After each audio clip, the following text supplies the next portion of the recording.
Replace your cabin air filter. Hey, Bear! Hey, Bear! Let's get to work. Oh, man. To get to it, you need to take off your hush panel under passenger side. There's 3 bolts. Want to be there. Here. Kind of in the back, I think. 7mm. And cabin door. I've already got it open here.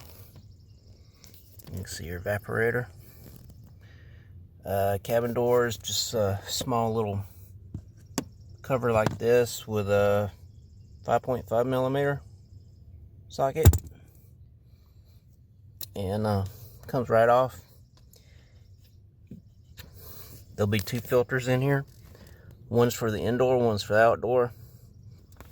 When you take the filters out, there might be some leaves up in there.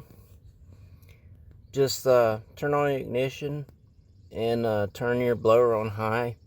It'll blow all that crap out. Install these correct direction. Arrows should be pointing towards the driver's side. You just push them up vertical like this.